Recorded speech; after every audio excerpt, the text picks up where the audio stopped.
Bismillahirrahmanirrahim. Raditu billahi rabba wa bil islami dina wa bi Muhammadin nabi wa rasulullah. Assalamualaikum warahmatullahi wabarakatuh. Sebelumnya perkenalkan, nama saya Dian Kipoti dari Prodi Akuntansi Fakultas Ekonomi Universitas Muhammadiyah Maluku Utara. Baik, pada video kali ini saya akan membahas mengenai sistem informasi manajemen, di mana pada video ini terdapat 3 topik pembahasan. Yang pertama ada proses bisnis, yang kedua tipe-tipe bisnis, dan yang ketiga sistem untuk kolaborasi. Baik, kita langsung saja ke materi yang pertama, yaitu proses bisnis. Proses bisnis adalah serangkaian aktivitas bisnis yang berkaitan dengan produk bisnis. Aktivitas tersebut memiliki syarat ketentuan berlaku sehingga mampu memenuhi tujuan bisnis. Menurut para ahli, yang pertama ada Reiner, aktivitas bisnis saling berhubungan sehingga menghasilkan produk atau jasa yang dapat diperjualbelikan. Sedangkan menurut Weskes, aktivitas bisnis yang dapat dijalankan secara manual atau bantuan sistem informasi. Menurut ahli yang terakhir adalah Hammer dan Kempi, aktivitas bisnis yang memerlukan satu atau lebih mengenai saran agar bisa menghasilkan output kepada konsumen. Berikutnya jenis-jenis proses bisnis. Yang pertama ada proses primer, proses yang berkaitan dengan operasional sehingga menghasilkan nilai produk. Ada 3 tahap dalam proses primer. Yang pertama ada proses, yang kedua ada marketing, dan yang ketiga adalah pelayanan kepada pelanggan. Berikut ada proses sekunder. Dalam proses ini yang terjadi bukan hanya penambahan nilai, melainkan bagaimana proses pada primer. Proses dukungan harus berjalan selaras dengan operasional perusahaan. Yang ketiga ada proses manajemen. Adanya keterlibatan pengawasan sehingga pemantauan dari segi manajemen, kemudian pengelolaan hingga manajemen strategis perusahaan harus tepat agar sesuai dengan tujuan perusahaan. Proses ini juga melibatkan rencana strategis hingga pengelolaan operasional perusahaan. Berikutnya tahap-tahap dalam proses bisnis. Yang pertama ada analisis aktivitas. Pemimpin maupun karyawan berusaha merancang dan menganalisis apa yang sebaliknya dikerjakan perusahaan dalam satu periode tertentu. Yang kedua ada membuat keputusan. Pengambilan keputusan berkait dengan biaya operasional perusahaan yang kemudian akan berdampak pada aktivitas perusahaan. Dia ada pelaksanaan. Pelaksanaan dapat sesuai dengan harapan, maka pemanfaatan pada ERP software bisa digunakan untuk membantu aktivitas bisnis. Yang keempat ada evaluasi. Dengan evaluasi, kekurangan dalam bisnis dapat terlihat. Berikutnya ada fungsi proses pada bisnis. Yang pertama, membantu divisi SDM untuk memecahkan masalah ketika aktivitas bisnis sedang berlangsung. Yang kedua, piranti bagi konsumen untuk melihat kapan proses produksi berlangsung, distribusi kemudian mulai dilakukan, dan peluncuran produk akan dilaksanakan. Yang ketiga, memberikan informasi kepada karyawan agar memahami tugas yang telah diberikan guna untuk mencapai tujuan perusahaan. Berikutnya ada manfaat proses bisnis. Yang pertama, dapat mengetahui informasi yang terkait situasi dan kondisi perusahaan. Yang kedua, panduan untuk melakukan proyeksi bisnis dalam jangka panjang. Yang ketiga, menaikkan nilai kompetitif agar perusahaan mampu responsif dalam setiap perubahan. Yang keempat, fokus pada kebutuhan konsumen. Yang kelima, meningkatkan efisiensi dan efektivitas kerja. Yang keenam, mengidentifikasi peluang dan ancaman agar mampu memiliki produk yang sesuai dengan arus zaman. Baik, kita masuk ke materi yang kedua adalah tipe-tipe bisnis. Tipe-tipe bisnis atau model bisnis adalah sebuah rencana tentang bagaimana kamu menghasilkan uang. Pada dasarnya, model bisnis ini tentang cara seperti apa yang kamu lakukan dalam sebuah usaha untuk bisa menghasilkan uang. Melihat definisinya, komponen ini menjadi hal yang penting untuk dilakukan agar kamu bisa menjalankan bisnis dengan arahan yang lebih jelas. Macam-macam bisnis. Bisnis sangat banyak macamnya.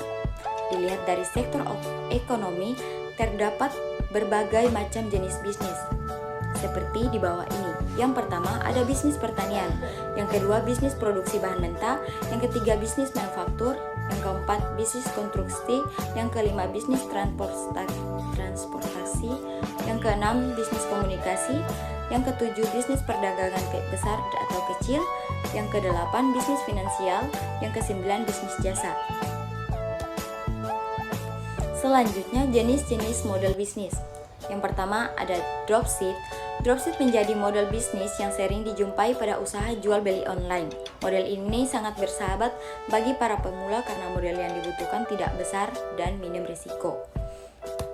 Yang kedua ada waralaba. Bisnis waralaba bisa dibilang menjadi model bisnis yang paling populer sejak lama. Secara garis besar, bisnis waralaba ini menawarkan sebuah konsep dan cetak biru dari sebuah perusahaan besar yang bisa dibeli dan dijalankan oleh pembeli wiralaba.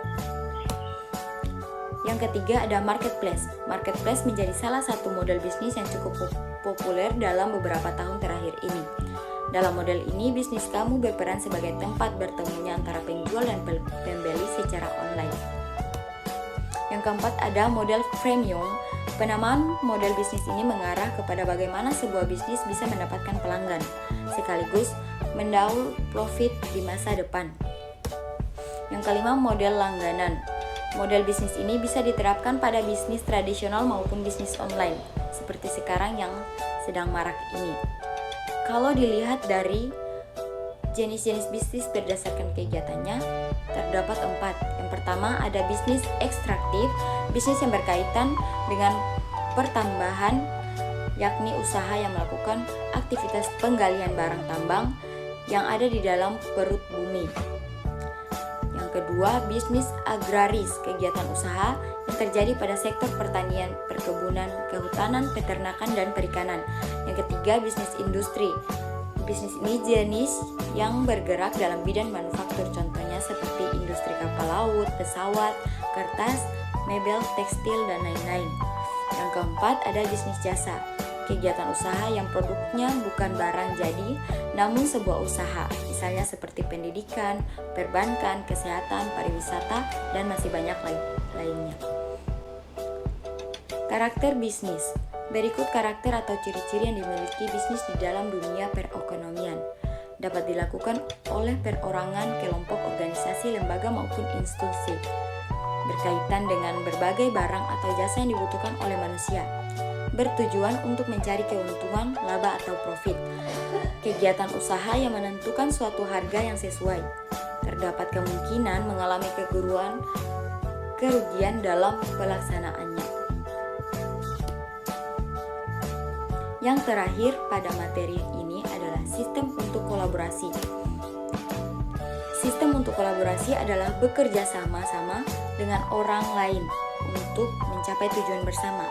Kolaborasi berfokus pada penyelesaian tugas ataupun misi, biasanya digunakan pada organisasi bisnis atau bisnis dengan bisnis lainnya. Saat ini, kolaborasi menjadi lebih penting karena beberapa alasan antara lain. Yang pertama, mengubah sifat pekerjaan. Yang kedua, pertumbuhan bidang perekonomian pekerjaan profesional. Yang kedua, pertumbuhan bidang pekerjaan profesional. Yang ketiga, merubah ruang lingkup perusahaan. Yang keempat, menitik beratnya pada inovasi. Berikutnya, perangkat dan teknologi untuk kolaborasi. Yang pertama, surel dan pesan instan telah menjadi perangkat utama dalam berkomunikasi dan kolaborasi untuk menghubungkan pekerjaan yang beroperasi pada komputer, telepon seluler, dan lainnya. Yang kedua ada wiki, adalah jenis situs web yang memudahkan pengguna yang tidak memiliki pengetahuan dalam bahasa programan dan pengembangan web untuk berkontribusi dan mengubah isi tulisan dan gambar. Yang ketiga ada virtual worlds, adalah lingkungan 3D yang dalamnya terdapat orang-orang yang telah menciptakan karakter grafis sebagai perwakilan diri mereka yang dikenal sebagai avatar. Berikutnya ada jenis kolaborasi bisnis. Yang pertama ada aliansi strategis.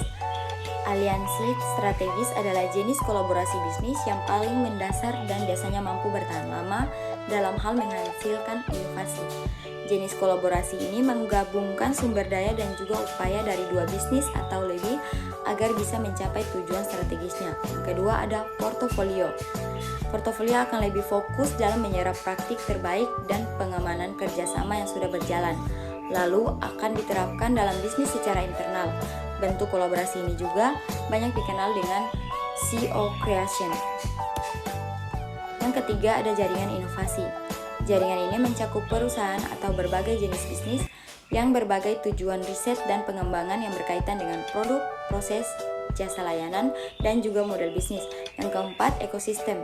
Ekosistem adalah jenis kolaborasi yang paling canggih.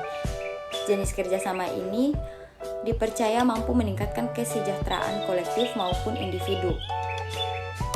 Cara melakukan kolaborasi bisnis. Yang pertama, bergabung dengan komunitas bisnis. Yang kedua, menjalankan acara bersama.